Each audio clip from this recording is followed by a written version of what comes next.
a special experience in my life, in my whole life so far. And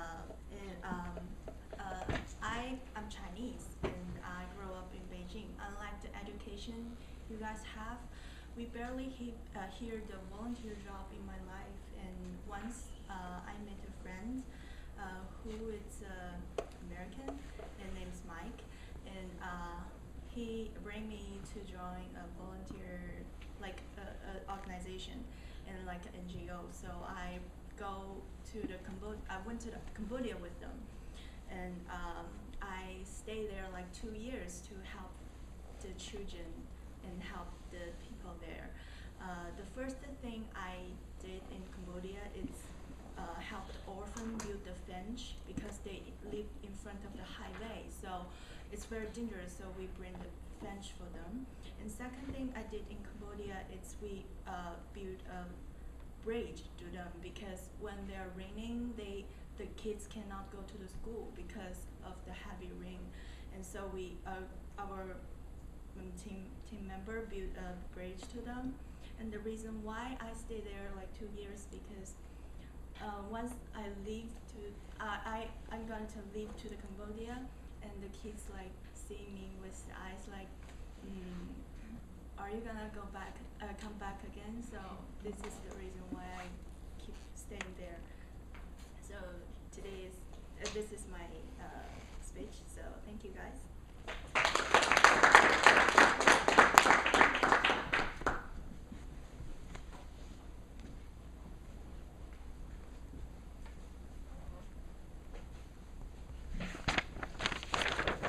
Good. Thanks, Molly. Whenever Good you're ready. evening. My name's Molly.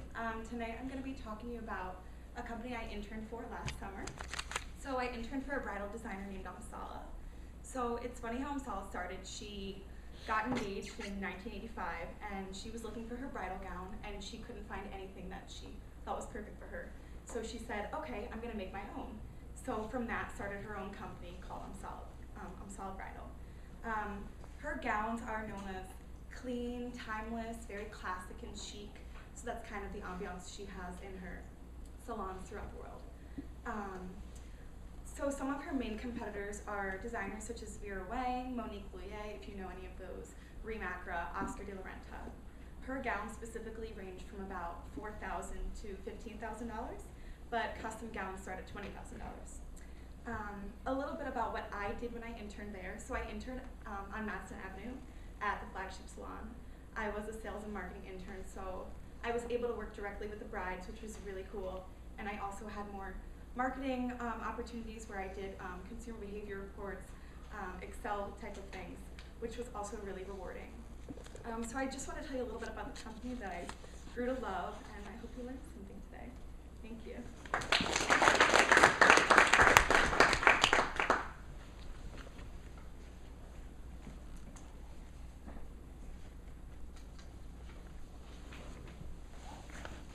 Jeremy.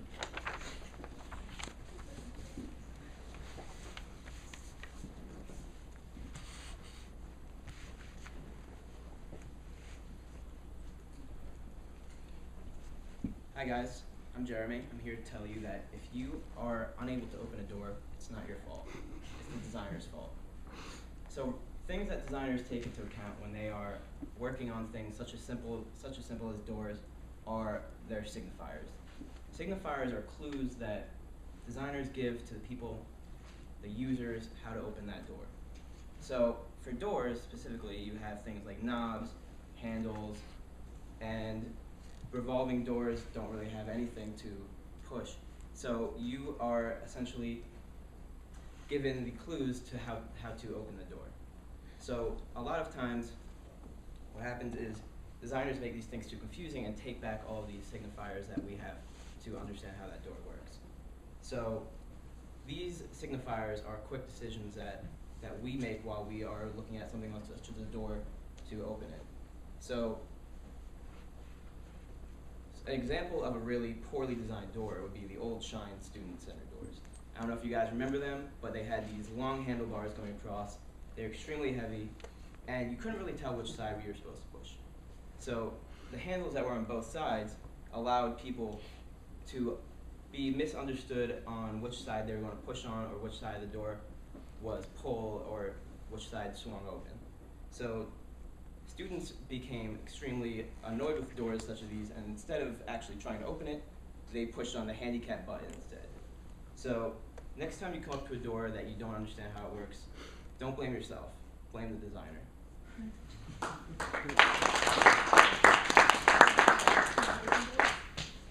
Good.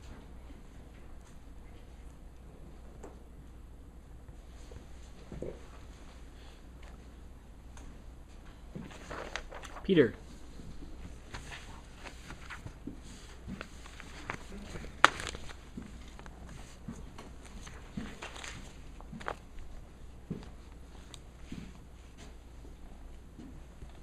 Hey guys, my name's Peter.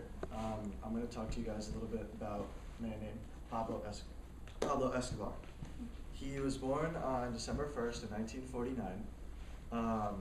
He always had like a knack for having power. He thought by going into the drug trafficking industry, he could excrete that power into the highest possible way. In the early 1970s, he became a Colombian drug lord and ran the Medellin cartel. In 1982, he was elected into the Colombian Congress, which is what he wanted because he also wanted power. And in 1993, he actually was murdered by a rival cartel a day after his birthday. He died and his net worth was about $30 billion. He was one of the richest and most violent criminals in the history of the world. And that $30 billion is equivalent to about $60 billion nowadays. And one fun fact is he actually spent about $30,000 a year on rubber bands to hold all his money. Thank you.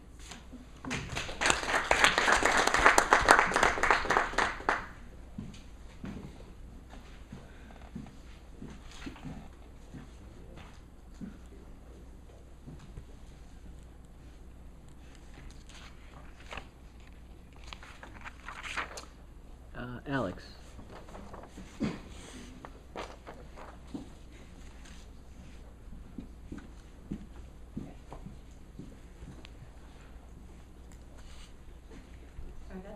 Hi everybody, my name is Alexandra Meyer, and tonight I will be talking to you about how to make the perfect peanut butter and jelly sandwich.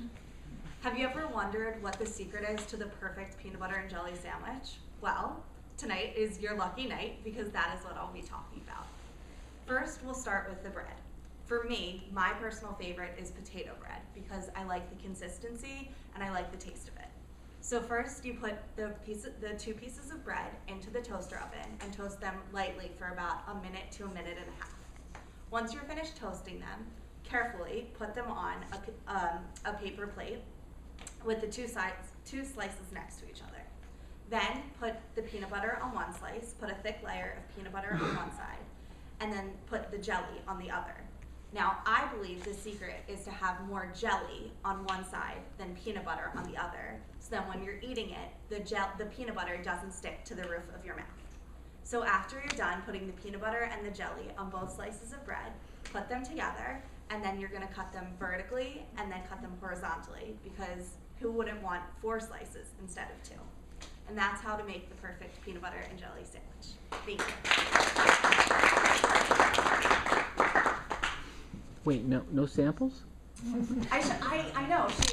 Yeah. Raise the bar way too high. Next time, I promise.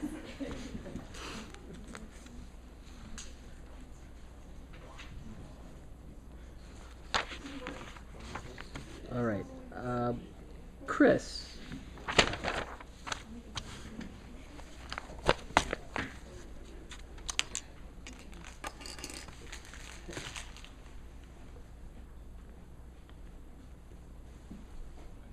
Good afternoon, my name is Chris Montgomery, and I'm going to talk to you about work training.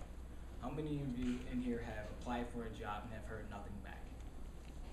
Happens all the time. What if I can tell you that there's a way to remove that barrier by going through work training?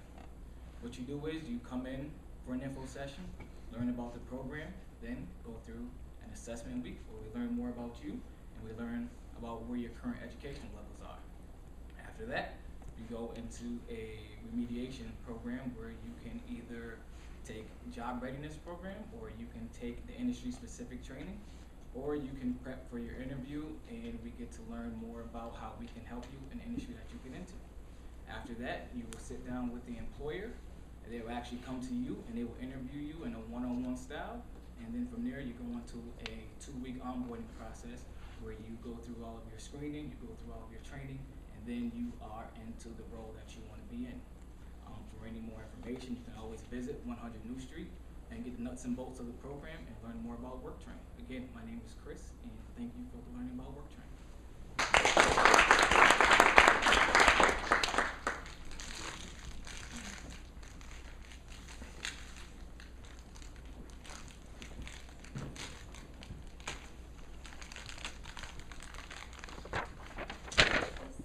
Rosie, you are next. Yes.